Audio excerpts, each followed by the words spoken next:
उन्होंने कहा है मैं ख़वातीन इन लड़कियों को, ख़वातीन नहीं इन लड़कियों को, इन 15-14 साल की लड़कियों को मैं अवार्ड नहीं दूंगा।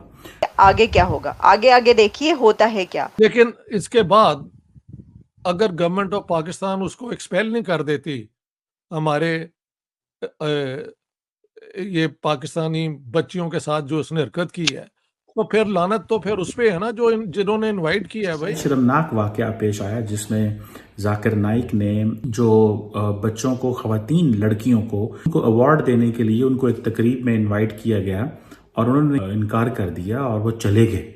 पतली गली से निकल के स्टेज से उतर गए, जाकिर नाइक वॉकआउट कर गए। और वॉकआउट उन्होंने किसकी वजह से किया है? फीमेल स्काउट्स की वजह से। क्या जाकिर नाइक ने मैसेज दिया है? क्या पाकिस्तान की इसमें इंसल्ट करवाने की कोशिश की गई?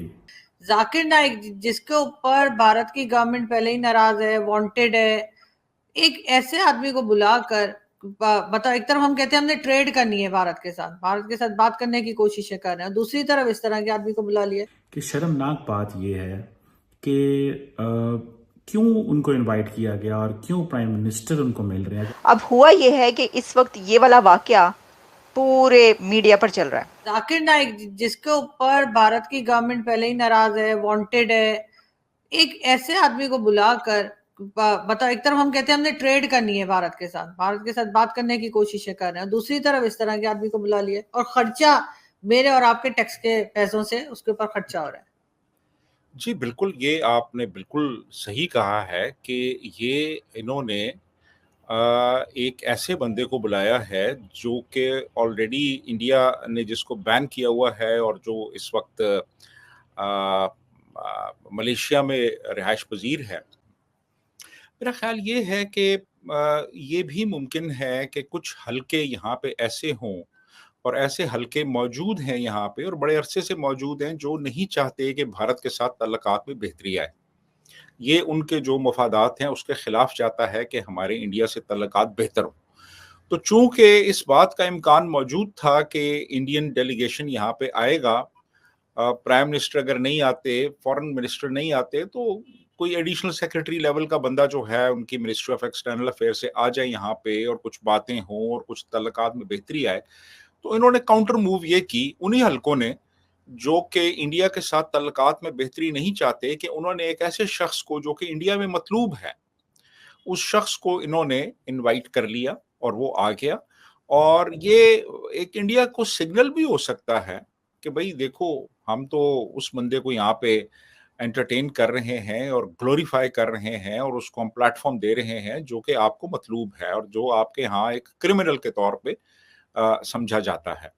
तो ये भी एक पॉसिबिलिटी मौजूद है कि इस तरह किसी के जहन में आया हो और उन्होंने इसको बुला लिया हो। तो बाकी ये है कि कोई कोहेरेंस तो है नहीं है हमारी पॉलिसीज में कि हम देख लें आप कि हम पहले भी बातें करते रहे इंडिया से ताल्लुकात बेहतर बनाने की, और हाफिज सईद भी यहाँ पे खुला घूम रहा था और वो जो मौलवी जैश ए मोहम्मद वाला है वो भी यहाँ पे घूमता रहा, तो उनको भी पाल पोस रहे थे हम, और दूसरी तरफ हम ये भी बातें करते रहे कि जी इंडिया से हम ताल्लुकात अच्छे रखेंगे, हम अमेरिका से भी ताल्लुकात अच्छे रखने की बातें करते रहे, और उसामा बिन लादेन को भी हमने यहाँ पे रखा हुआ था। तो ये तो हमारी जो इस तरह की जो हमारी रियासत की जो पॉलिसी है, ये तो हमेशा से तकरीबन इसी किस्म की रही है। डबल स्टैंडर्ड्स हमेशा से रहे, लेकिन सर हम अपनी सोसाइटी को कहाँ ले जा रहे हैं? ये सब कुछ करके, इस तरह के लोगों को इनवाइट करके और मजीद अपने लोगों के दिमागों में इस किस्म की बातें डालकर हम अपनी सोसाइटी का हाल क्या कर रहे हैं? सोसाइटी को तो तबाह करके रख दिया हमने बिल्कुल। सोसाइटी तो इस कदर रेडिकलाइज हो चुकी है कि आप देखें ना कि पहले कभी साल में एक आध वाकया सुनने में आता था ब्लास्फेमी का, अब तो तकरीबन हर दूसरे रोज हमें पता चलता है कि ये कोयटा में ये हो गया, सरगोदा में ये हो गया, सिंध में डॉक्टर को मार दिया, पेशावर में ये हो गया, आज फलां बंदे के साथ ये हो गया। तो अब तो पहले तो सिर्फ माइनॉरिटीज महफूज नहीं थी इस मुल्क में, अब तो कोई भी महफूज नहीं। अब तो महज किसी पे इल्जाम लगाने की देर है तो बाकी तो फिर वो जो मौलवी हैं सड़क के ऊपर वो फैसला खुद ही कर लेंगे। जाकिर नाइक के हवाले से मैं बात करना चाहता हूँ कि इस्लामाबाद में एक रिसेप्शन थी जिसमें कुछ बच्चों को अवार्ड्स देने थे।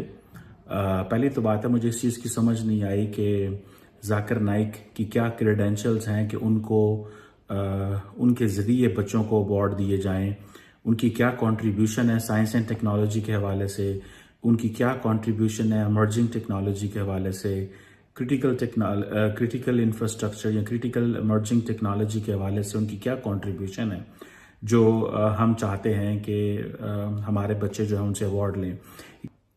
जो राइट विंग इस्लामिस्ट होते हैं या राइट विंग इस्लामिस्ट ये जो क्लैरिक्स हैं, इनकी समझ नहीं है कि ये क्या क्या कंट्रीब्यूट करेंगे पाकिस्तान की सोसाइटी में। ना तो ये सऊदी अरब से आए हैं, ना ये ईरान से आए हैं, ना ये किसी ऐसी जगह से आए हैं। ठीक है, लोगों की एक एफिलेशंस होती हैं, चलो सऊदी अरेबिया से, वहाँ से इमाम काबा आ गए या मदीना से लोग आ गए, तो आप एक यू फील ओब्लाइज्ड कि जी ठीक है, होली प्लेसेस से लोग आए हैं, एक पाकिस्तान के अंदर है। अब क्वेश्चन ये है कि अब वो पाकिस्तान की यंग लड़कियां जो कि 16 साल 15 साल की, जिनका मुस्तकबिल होना चाहिए कि वो गूगल के लिए काम करें, जिनका मुस्तकबिल ये होना चाहिए कि वो माइक्रोसॉफ्ट के लिए काम करें, जिनका मुस्तकबिल ये होना चाहिए कि वो एप्पल के लिए काम करें, अगर उनको ये अवार्ड देने की कोशिश की गई और दिलवाने की कोशिश की गई और उसके लिए आपने जाकिर नाइक साहब का इस्तेमाल करने की कोशिश की और उन्होंने उसको इनकार कर दिया, उन्होंने कहा इन 14 साल की लड़कियों को मैं अवार्ड नहीं दूंगा, इट मीन्स कि वो कह रहे हैं कि आप खवातीन को मेरे सामने ना लेके आए। ठीक है जी, भाई खवातीन को आप लेके जा रहे हैं उनके सामने, और खवातीन में भी यंग लड़कियों को लेके जा रहे हैं। क्या मैसेज दिया आपने? क्या जाकिर नाइक ने मैसेज दिया है? क्या पाकिस्तान की इसमें इंसल्ट करवाने की कोशिश की गई? हमारी हुकूमतें क्यों आज के ज़माने में ये समझती हैं कि शायद इस तरह के जो फायर ब्रांड क्लैरिक हैं उनको अगर हम लेके आएंगे तो हमारा मुस्तकबिल अच्छा होगा। जय हिंद दोस्तों। तो जैसा कि इस वीडियो में बात हो रही है कि भाई पाकिस्तानियों ने क्या सोचा कि भारत को हम नीचा दिखाते हैं या भारत को थोड़ी ठेस पहुंचाते हैं, क्योंकि ये इससे ज़्यादा आगे कुछ करने की क्षमता में इस समय है नहीं। तो इन्होंने क्या किया, जाकिर नाइक को बुला लिया जो कि भारत से भागा हुआ है। अब इनको लगा कि भारत से भागे हुए जाकिर नाइक को हम बुलाएंगे और बड़ा रेड कारपेट बिछाएंगे, वेलकम देंगे, जैसे कि पता नहीं कोई अमेरिका का राष्ट्रपति पाकिस्तान आ गया हो, उस तरह का इन्होंने वेलकम दिया। क्यों दिया? क्योंकि ये सोच रहे थे कि भारत को इससे बहुत ठेस पहुंचेगी, लेकिन भारत को ठेस नहीं पहुंची। भारत को इससे कोई अंतर नहीं पड़ता, क्योंकि पाकिस्तान बहुत 1947 में जी रहा है, क्योंकि इसको ऐसा लगता है कि इस छोटी सी खबर से हमें कोई अंतर नहीं पड़ने वाला। बॉस, आपको आपके जो आर्मी चीफ को अमेरिका ने बुलाकर रेड कारपेट बिछाकर उसका स्वागत किया था, हमें अमेरिका से कोई अंतर नहीं पड़ा। अमेरिका जो करना चाहे वो कर सकता है, तो अमेरिका तो महाशक्ति है, लेकिन हम हमारे हिसाब से सोचते हैं। सीधी सी बात है, पाकिस्तानियों को लगता है कि इस छोटे से काम करने से भारत को कुछ नुकसान पहुंचा सकते हैं या थोड़ा सा दुख पहुंचा सकते हैं। नुकसान तो ये पाकिस्तानी पहुंचाने के लायक अब रहे नहीं हैं। नहीं, एक समय था जब इन्होंने बहुत नुकसान भारत को पहुंचाया, लेकिन इस कंडीशन में अब नहीं है फिलहाल की स्थिति में। तो इन्हें लगा कि जाकिर नाइक साहब को बुला लेते हैं, और इन्हें बुलाएंगे तो स्वाभाविक सी बात है भारत नाराज़ होगा, और भारत नाराज़ होकर शायद हमारे दबाव में आ जाए। मतलब ये 1947 से आगे जा ही नहीं पा रहा है। जैसे कि अभी देखिए आप अमेरिका को, अमेरिका पन्नू मन्नू का सहारा लेता है, उनसे बयान दिलवाएगा। अरे ये अन्नू पन्नू के बयान से कोई अंतर नहीं पड़ता। भारत की सुरक्षा के लिए बहुत हद तक सरकार काम कर रही है। स्वाभाविक सी बात है, अगर हम अंदर गद्दारों को नहीं बैठने देंगे तो बाहर के गद्दार कुछ नहीं कर सकते। समस्या वहीं से आती है। अब पाकिस्तान गुलाम क्यों है अमेरिका का? क्योंकि अमेरिका के लोग बैठे हुए हैं पाकिस्तान में, उनके द्वारा फंडेड। जब चाहें वो अमेरिका पहुंच सकते हैं। अगर कुछ खतरा आता है पाकिस्तान पे तो वो अमेरिका खिसक लेंगे। तो इस तरह से लोग बैठे रहते हैं। अगर आपके देश के अंदर गद्दार नहीं है तो दुनिया की कोई ताकत आपको नुकसान नहीं पहुंचा सकती। लेकिन क्या है कि पाकिस्तानी जी रहे हैं 1947 में और ये हमेशा ये सोचते ही नहीं कि हम भारत के खिलाफ कभी भी कुछ करने जाते हैं, वो उल्टा ही पड़ता है। कई मामलों में देख लीजिए आप, अब यहाँ भी उल्टा ही पड़ा।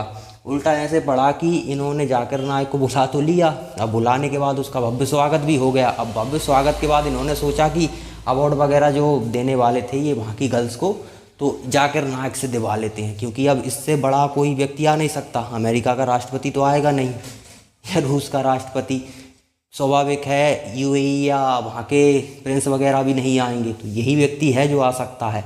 या फिर नसरुल्ला वगैरह जैसे लोग आ सकते हैं, तो वो भी नहीं आएंगे, वो तो अब गए। सीधी सी बात है, अब ऐसे ही लोगों को बुलाया जा सकता है, क्योंकि इंडिया पर थोड़ा बहुत कहीं दबाव काम कर जाए, तो उस चक्कर में इन्होंने बुलाया। लेकिन वो बंदा तो हाईली रेडिकल आदमी है, वो पाकिस्तानियों से कई आगे है। उसने लड़कियों को अवार्ड देने से मना कर दिया। इनकी भरे महफिल में बेइज्जती हो गई, स्टेज से बंदा निकल के खिसक लिया कि मैं इन खातूनों को अवार्ड नहीं दूंगा। तो मतलब जो भारत के लिए ये सोच रहे थे कि भारत को इससे कुछ नुकसान हुआ, इसे हम प्रमोट करेंगे तो भारत को बुरा लगेगा, उस चक्कर में ये प्लानिंग की थी। उल्टा भी ये वो जाकिर नाइक इनकी ही फजीयत करा गया। पूरे पाकिस्तान के मीडिया में इस समय यही चल रहा है कि जाकिर नाइक साहब को हमने बुलाया, रेड कारपेट बिछाया, माथे चूमे और ऐसा भव्य स्वागत किया। उसके बाद जाकिर नाइक साहब ने हम ही को पेल दिया, मतलब हमारी बेइज्जती करा दी। और पाकिस्तान का मीडिया ही खुद पाकिस्तान के लोगों को गाली दे रहा है कि आखिर इसको इनवाइट किया किसने था, इसको आप इनवाइट करते हो, आपकी बेइज्जती करके चला जाता है। तो भाई सीधी सी बात है, आप भारत से नफरत करने के चक्कर में इतना आपका दिमाग से कंट्रोल आपका चला गया कि आप सोच ही नहीं पाते आगे कि आप कर क्या रहे हो। आखिर एक जाकिर नाइक जैसे व्यक्ति को बुलाकर आपको लगता है कि भारत को बुरा लगेगा? अरे वो तो दुनिया में कहीं घूमता रहे, भारत नहीं आ रहा, भारत से भगोड़ा है, भारत का नुकसान वो डायरेक्टली पहुंचा भी नहीं सकता, उसे तो ब्लॉक कर रखा है भारत में।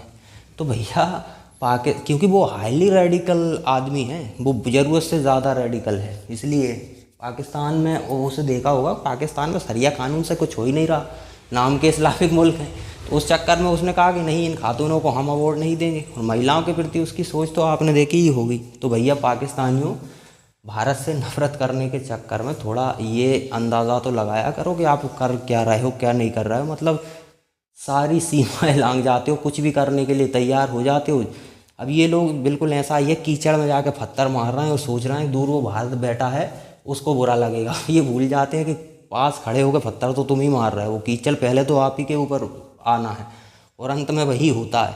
किसी भी मामले में देख लीजिए, अफ़गानिस्तान के मामले में देख लीजिए, मालदीव के मामले में देख लीजिए, बांग्लादेश के मामले में देख लीजिए, हर जगह इनने मुँह खाई है, लेकिन फिर भी नहीं सुधरते, क्योंकि और दूसरा काम ही नहीं है। कभी अपने देश को किस तरह से टेक्नोलॉजी के मामले में आगे ले जाया जाए, किस तरह से अर्थव्यवस्था को बूस्ट दिया जाए, इस बारे में कभी कोई चिंतन करते ही नहीं। करें भी कैसे? अमेरिका के लोग बिठाए हुए हैं, तो वो बिठाए हुए लोग तो सिर्फ लूटते हैं, लूटने के अलावा वो कुछ नहीं करते, सिर्फ लूटना और एक ही काम होता है। तो भैया पाकिस्तानियों से आप इससे ज़्यादा उम्मीद नहीं कर सकते।